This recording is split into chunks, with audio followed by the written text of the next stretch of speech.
Olá, meu irmão e minha irmã, tudo bem com você? Estamos aqui para mais um episódio dos comentários da lição da Escola Sabatina, o manual de estudos da Igreja Adventista do Sétimo Dia. E hoje eu estou aqui na frente do Palácio da Justiça do Estado de Pernambuco. E é daqui que nós vamos fazer o tema 7 da lição desse trimestre. E é sobre lei e graça. A lei e a graça é um tema muito recorrente em toda a Bíblia.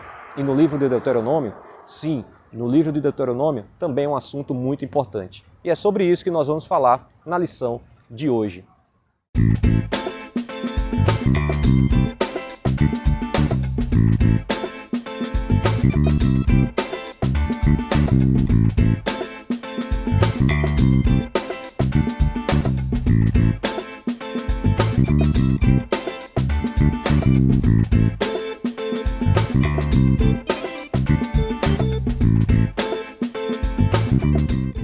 Olá! Chegamos para mais um comentário da lição da Escola Sabatina e agora é a lição número 7, a lei e a graça. Nós estamos aqui praticamente no meio, entre dois monumentos históricos aqui em Recife. De um lado, o Palácio da Justiça, inaugurado em 7 de setembro, uma data bem histórica, de 1930. Do outro, o Palácio do Governo, do Governo do Estado, a residência oficial do governador. Bom, entre o Palácio do Governo e o Palácio da Justiça tem uma praça, e a praça é do povo. O povo que é o objeto da lei, a lei que vem daqui e a lei que vem de lá. Bom, mas para falarmos mais um pouco sobre a lei, a graça, nós convidamos mais uma vez o nosso pastor Emílio. Pastor Emílio, nós temos aqui uma lição espetacular. Moisés está ali praticamente nos momentos finais, com o povo de Israel, e agora é um tema muito delicado, em que ele vai abordar para que o povo não esqueça, não adultere a lei de Deus. A preocupação de Moisés que o povo guarde no coração a lei. Mas a lei pura, ela traz ali também a graça, e a graça é eterna. Como o senhor viu aqui na lição, essa questão da lei, da graça, do quarto mandamento, o sábado, e como nós podemos entender que em algum momento, quando falamos de que a lei é uma lei moral, falamos de Deus que é eterno, mas anjos caídos, precisou de lei também no céu? Como o senhor viu essas questões? Como a gente pode então compreendê-las à luz das Escrituras? Eu acho que quando a gente pisa aqui nesse solo, ele é muito cheio de histórias, Eu acho que a gente, como povo pernambucano, quanta coisa aconteceu e acontece, quantas decisões importantes elas são tomadas aqui nesses dois prédios. Aqui as decisões políticas, do outro lado as decisões que muitas vezes influenciam o povo de maneira legal, As leis são... Ali estão os desembargadores, segunda instância, onde se julgam os prefeitos, governadores e assim por diante. Mas existe um momento que é muito especial. Você fala aí da justiça e da misericórdia, da graça de Deus. O ser humano ele não consegue ser essas duas coisas ao mesmo tempo. A gente tem um julgamento corrompido, se formos olhar pelo aspecto humano. Todo julgamento ele tem também preconceitos ali.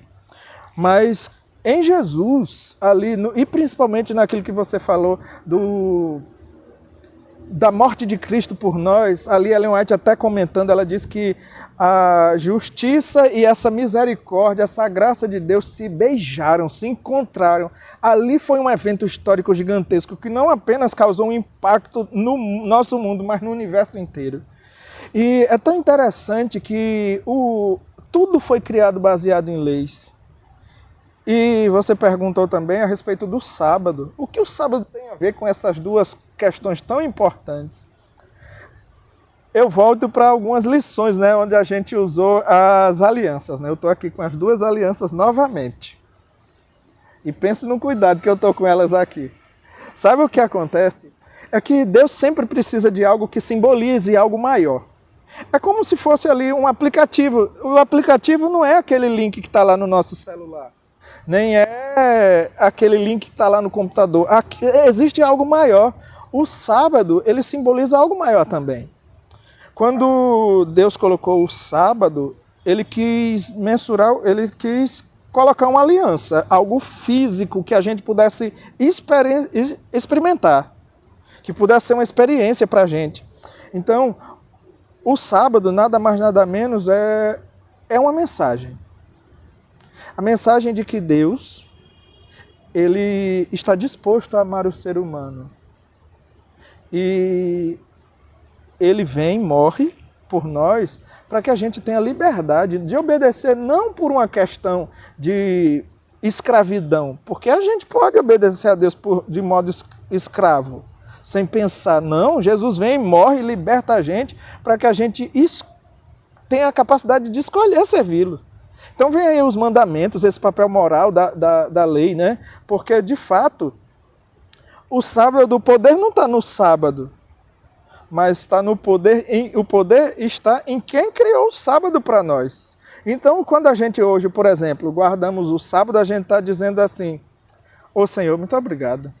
Porque enquanto tanta gente aí não consegue descansar, eu não estou descansando um dia só não, você não estamos descansando somente um dia não. A gente está dizendo que a gente descansa nos nossos pecados, em Deus que nos purificou deles. A gente descansa em Deus porque Ele nos perdoou. A gente descansa em Deus porque a gente coloca nossas dívidas, nossos fardos, nossos pesos, a gente coloca sobre Ele. Então é como se o sábado a gente dissesse assim: Senhor, eu gosto tanto dessa aliança que o Senhor colocou para a gente. Então é mais ou menos isso.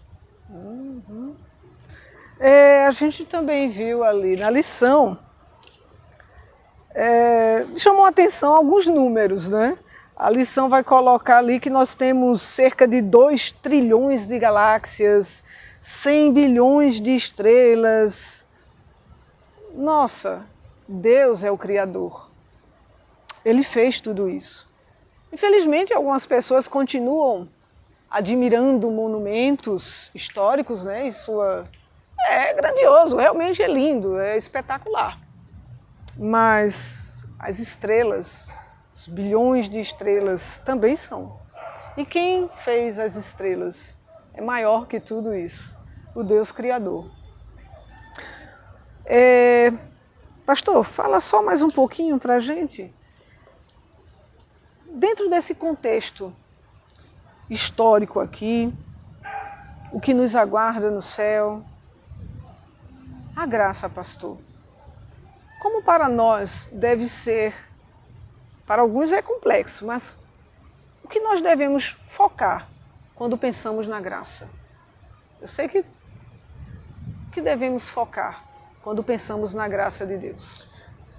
Você falou uma palavra forte, que parece que ela não tem a importância tão grande para as pessoas. Foco.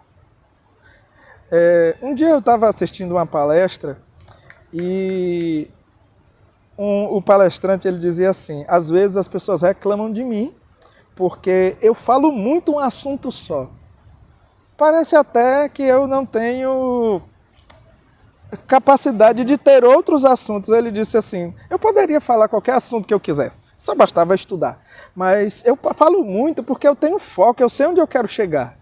E de tanto falar é porque eu quero que aconteça uma mudança no mundo. E eu sei que se eu falar só aquele momento, as pessoas vão esquecer.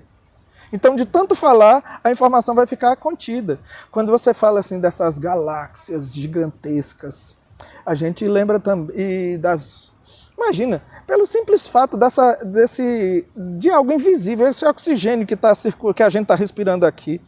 A gente não consegue, as câmeras não conseguem captar, mas a gente está aqui nessa experiência. É um Deus que colocou ordem em tudo. Ele colocou leis em todas as coisas. Você falou de anjos caídos. Por que quê? Caíram por quê? Porque existia uma organização. O livro Conselho sobre Mordomia, Ellen White diz que a ordem é a lei do céu. Tudo é dentro tudo é muito dentro do limite. Porque imagina só, eu estava pensando assim, imagina se não existissem leis que pudessem controlar o universo. Imagina os choques que aconteceriam entre os planetas. Eu um dia desse estava lendo um artigo dizendo que se o Sol fosse um pouquinho mais longe, nós morreríamos congelados. Mas se ele fosse um pouquinho mais perto, nós morreríamos queimados. Então ele colocou tudo dentro de uma métrica. A gente está dentro de um palácio, aqui de frente de um palácio muito bonito. Agora imagina, se as pessoas que já pensaram e fizeram as metragens, os arquitetos no passado, e os arquitetos de hoje que conseguem fazer coisas tão especiais, agora imaginem o Deus que consegue ser o arquiteto dos arquitetos. Imagina aquele que conseguiu fazer tudo do nada. Imagina aquele que é grandioso, que colocou a lei. E a lei, aí vem... Mas é o seguinte, Deus colocou uma lei. A lei não é para nos destruir, nem para nos tornar escravos, como a gente falou há pouco. Mas a lei ela serve somente para deixar a gente feliz. Harmônicos. Cada um, não diz o pessoal, cada um no seu espaço, cada um no seu quadrado. Também Deus colocou tudo isso. E é tão bom a gente respeitar e ser respeitado, amar e ser amado, cuidar e ser cuidado. Tudo é uma lei da reciprocidade, né? Isso serve para tudo, inclusive nesse grande universo de Deus. Ok, pastor. E agora, ó, com eles, a gente já fez a nossa parte. A gente agora aqui já ilustrou, já visitamos monumentos. Amados, não esqueça, preste atenção. Sola gratia, sola fide, fide, sola escritura, soli deo gratia. Quer saber mais? Estude a lição da escola sabatina. Aí você vai saber tudo que a gente conversou aqui. Ó, beijão, até a próxima.